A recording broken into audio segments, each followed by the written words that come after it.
ನಮಸ್ಕಾರ ವೀಕ್ಷಕರೇ, ನಮಸ್ಕಾರ.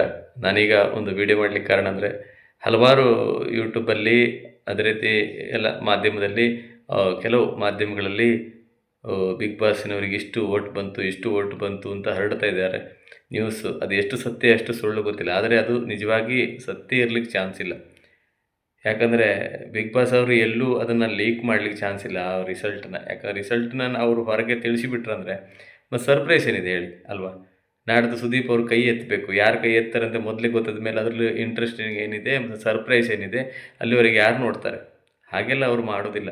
ಆ ವೋಟ್ ಎಷ್ಟು ಬಂದಿದೆ ಅಂತ ಅವ್ರು ಯಾರಿಗೂ ತಿಳಿಸ್ತಾನೂ ಇಲ್ಲ ನನ್ನ ಪ್ರಕಾರವಾಗಿ. ಯಾಕಂದರೆ ತಿಳಿಸಿದರೆ ಅವರಿಗೆ ಅದು ಕಷ್ಟ ಆಗ್ತದೆ. ಇದೆಲ್ಲ ಒಂದು ಸುಳ್ಳು ಸುದ್ದಿ ಅಂತ ಅನಿಸ್ತದೆ ನನಗೆ. ಯಾಕಂದರೆ ಯಾರು ಅದನ್ನು ನೋಡಿ ಮೋಸ ಹೋಗುವ ಅವಶ್ಯಕತೆ ಇಲ್ಲ. ಯಾಕಂದರೆ ಇದು ಸತ್ಯ ಸುದ್ದಿ ಅಲ್ಲ. ಯಾಕಂದರೆ ಬಿಗ್ ಬಾಸ್ ಅವರು ಸರ್ಪ್ರೈಸ್ ಕೊಡ್ಲಿಕ್ಕೆ ಹೊರಟಿದ್ದಾರೆ. ಅವರಿಗೆ ಕಂಟೆಂಟ್ ಬೇಕು. ಅದೇ ರೀತಿ ಅವರು ಆ ಸ್ಟೇಜಲ್ಲಿ ಅವರು ಕೈ ಎತ್ತು ಫೈನಲಾಗಿ ಯಾರ ಕೈ ಎತ್ತಾರೆ ಅನ್ನೋದು ಅದು ಇಂಟ್ರೆಸ್ಟಿಂಗ್ ಆಗಿರ್ತದೆ. ಅದು ಆ ಇಂಟ್ರೆಸ್ಟ್ ಇರುವಂಥ ಒಂದು ಮ್ಯಾಟ್ರನ್ನ ಅವರು ಹಾಗೆ ಲೀಕ್ ಮಾಡಿಬಿಡ್ತಾರೆ. ಇಷ್ಟು ಓಟ್ ಬಂತು, ಇಷ್ಟು ಓಟ್ ಬಂತು. ಕೊನೆಗೆ ಇವರು ಮಾಧ್ಯಮದವ್ರು ಹಾಕಿದ್ದನ್ನು ನೋಡಿ ಲಕ್ಷಗಟ್ಟಲೆ, ಕೋಟಿಗಟ್ಟಲೆ ಓಟ್ ಬಂತು, ಅವ್ನು ಯಾಕೆ ಗೆಲ್ಲಿಸಲಿಲ್ಲ ಅಂತ ಗಲಾಟೆ ಶುರು ಮಾಡ್ತಾರೆ.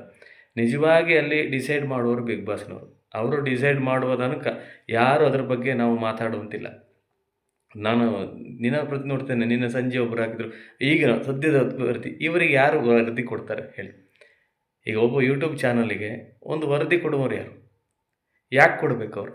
ಬಿಗ್ ಬಾಸ್‌ನವರು ಅಷ್ಟು ಕೋಟಿಗಟ್ಟಲೆ ಖರ್ಚು ಮಾಡಿ ಸೆಟ್ಟಿಂಗ್ ಹಾಕಿ ಒಂದು ಕಾರ್ಯಕ್ರಮವನ್ನು ಮಾಡ್ತಾರೆ ಅಂದಮೇಲೆ ಅದರಲ್ಲಿ ಅವರು ಅದರ ಒಂದು ಏನು ಸೀಕ್ರೆಟನ್ನು ಅವರು ಇಟ್ಕೊಳ್ತಾರೆ.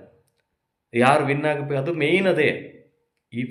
ಈ ಸಂಪೂರ್ಣ ಕಾರ್ಯಕ್ರಮದಲ್ಲಿ ವಿನ್ ಆಗೋದು ಯಾರು? ರನ್ನರ್ ಅಪ್ ಆಗೋದು ಯಾರು?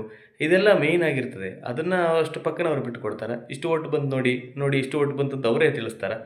ನನಗಂತೂ ಗೊತ್ತಾಗೋದಿಲ್ಲ. ಇದು ಯಾಕೆ ಈ ಥರ ಸುದ್ದಿ ಹಬ್ಬಿಸ್ತಾರೆ? ಅದೇ ರೀತಿ ಮೊನ್ನೆ ಯಾರ್ಯಾರನ್ನೋ ಗೆಲ್ಲಿಸ್ತಿರ್ತಾರೆ. ಈಗ ಯಾರ್ಯಾರನ್ನೋ ಗೆಲ್ಲಿಸೋದು. ಬಿಗ್ ಬಾಸ್ ಅಂದರೆ ಒಂದು ಆಟ. ಅದರಲ್ಲಿ ಹೇಗೆ ವ್ಯಕ್ತಿತ್ವ ಹೇಗೆ ಗೆಲ್ತದೆ, ಅದೇ ರೀತಿ ಅವರ ಟಾಸ್ಕಲ್ಲಿ ಹೇಗೆ ಆಡಿದರು, ಅದೇ ರೀತಿ ಜನರ ಒಪಿನಿಯನ್ ಮುಖ್ಯವಾಗಿರ್ತದೆ ಅಂತ ಹೇಳ್ತಾರೆ ಎಲ್ಲರೂ. ಜನರ ಒಪಿನಿಯನ್, ಜನರ ವೋಟ್ ಎಷ್ಟು ಬಂದಿದೆ ಅದರ ಮೇಲೆ ಡಿಸೈಡ್ ಆಗ್ತದೆ. ಅದೇ ರೀತಿ ಅಲ್ಲಿನ ಏನು ನಡವಳಿಕೆ ಇದೆ ಅದರ ಮೇಲೆ ಡಿಸೈಡ್ ಆಗ್ತದೆ ಅಂತ ಹೇಳ್ತಾರೆ.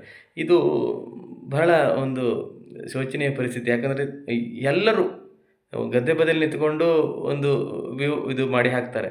ಇಷ್ಟು ವೋಟ್ ಬಂತು, ಇಷ್ಟು ವೋಟ್ ಬಂತು. ಇವರಿಗೆಲ್ಲ ಯಾರು ಹೇಳ್ತಾರೆ ನೋಡಿ? ಸುಮ್ಮನೆ ಒಂದು ವಾಯ್ಸ್ ಕೊಟ್ಟು ಗಂಟೆಗೆ ಮತ್ತು ಮಧ್ಯಾಹ್ನಕ್ಕೊಮ್ಮೆ, ಸಂಜೆಗೊಮ್ಮೆ ನಾನು ತಿಳಿಸ್ತೇನೆ ಅಂತೇಳಿ ತುಂಬ ಜನ ಸುಮ್ಮನೆ ಯಾರು ಕೊಡ್ತಾರೆ ಇವ್ರಿಗೆ ನ್ಯೂಸು? ಏನೋ ಇವು 10 ಲಕ್ಷ ವ್ಯೂಸ್ ಬಂತು, 10 ಲಕ್ಷ ವೋಟ್ ಬಂತು, ಒಬ್ಬನಿಗೆ 20 ಲಕ್ಷ ಬಂತು, ಒಂದು 70 ಲಕ್ಷ ಬಂತು, 80 ಲಕ್ಷ ಬಂತು. ಇವರಿಗೆ ಯಾರು ಕೊಡ್ತಾರೆ? ನನಗಂತೂ ಆಶ್ಚರ್ಯ ಆಗ್ತದೆ. ಇದು ನಿಜವಾಗಿ ನಾನು ಹೇಳ್ತೇನೆ, ಇದು 70% ಸುಳ್ಳು ಸುದ್ದಿಯೇ. ಯಾಕಂದರೆ ನನಗೆ ಅದ್ರ ಬಗ್ಗೆ ಇರುವ ಮಾಹಿತಿ ಪ್ರಕಾರ ಬಿಗ್ ಬಾಸ್ ಆಗಲಿ, ಯಾವುದೇ ಒಂದು ಶೋನವರಾಗಲಿ, ಅವರು ಯಾರನ್ನು ವಿನ್ ಮಾಡ್ತಾರೆ, ಯಾರಿಗೆ ಓಟು ಬಂತು ಅನ್ನೋದನ್ನು ಎಲ್ಲೂ ಲೀಕ್ ಮಾಡೋ ಚಾನ್ಸಸ್ ಇಲ್ಲ. ಇದು ಸಾಮಾನ್ಯ ಜ್ಞಾನ. ಯಾಕಂದರೆ ಅವರು ಕೊನೆಯದಾಗಿ ಅದನ್ನು ಹೇಳಬೇಕು ಸರ್ಪ್ರೈಸ್ ರೀತಿಯಲ್ಲಿ. ಮೊದಲೇ ತಿಳಿದ ಮೇಲೆ ಅದರಲ್ಲಿ ಸರ್ಪ್ರೈಸ್ ಏನಿದೆ? ಬಿಗ್ ಬಾಸನ್ನು ಯಾರು ನೋಡ್ತಾರೆ? ಮತ್ತು ಭಾನುವಾರ ಆ ಫೈನಲನ್ನು ಯಾರು ನೋಡ್ತಾರೆ? ಯಾರು ಎಲ್ಲ ಗೊತ್ತಾದ ಮೇಲೆ ಏನು ನೋಡಲಿಕ್ಕಿದೆ ಅದರಲ್ಲಿ ಅಲ್ವಾ? ಯಾವುದೋ ಒಂದು ಸಸ್ಪೆನ್ಸ್ ಮೂವಿ ಮಾಡುವಾಗಲೂ ಸಸ್ಪೆನ್ಸ್ನ ಅವರು ಹಾಗೆ ಹಿಡಿದಿಟ್ಕೊಂಡಿರ್ತಾರೆ. ಸಸ್ಪೆನ್ಸನ್ನು ಬಿಟ್ಟರೆ ಮತ್ತೇನಿದೆ ಮೂವಿ?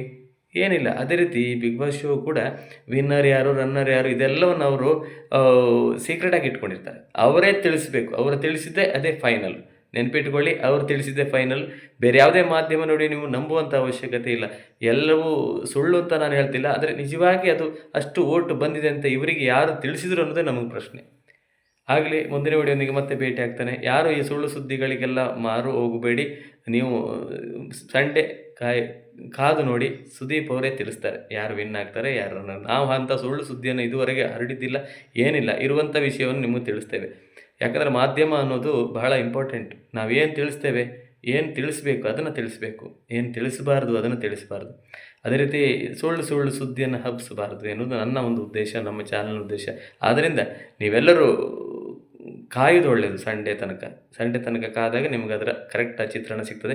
ಆಗ ನಮಗೂ ಕೂಡ ಇಂಟ್ರೆಸ್ಟಿಂಗ್ ಆಗಿರ್ತದೆ. ಸುಮ್ಮನೆ ಸುಳ್ಳು ಸುದ್ದಿನ ನಮ್ಮ ತಲೆಯೊಳಗೆ ತುಂಬಿಕೊಂಡು ಲಾಸ್ಟಿಗೆ ಅವ್ರು ಮಾಡಿದ ತಪ್ಪು, ಇವ್ರು ಮಾಡಿದ ತಪ್ಪು ಅಂತ ನಾವೇ ಜಗಳ ಆಡಬೇಕಾಗ್ತದೆ. ಸುಮ್ಮನೆ ನಾವು ಅಪವಾದವನ್ನು ಹಾಕಬೇಕಾಗ್ತದೆ. ಅವ್ರದ್ದು ಏನೋ ಡಿಸಿಷನ್ ಇದೆ, ಅವರು ನೀಡ್ತಾರೆ. ನೀಡಿದ ಮೇಲೆ ನಾವು ಅದರ ಮುಂದೆ ಅದನ್ನು ನಾವು ಗೆಲುವನ್ನು ವ್ಯಕ್ತಪಡಿಸೋಣ. ಹಾಗೆ ಎಲ್ಲರಿಗೂ ವೋಟ್ ಮಾಡಿ, ಸಪೋರ್ಟ್ ಮಾಡಿ ಎಂದು ನಾವು ಈ ಮೂಲಕ ಕೇಳಿಕೊಳ್ತೇನೆ. ಥ್ಯಾಂಕ್ ಯು, ಧನ್ಯವಾದಗಳು.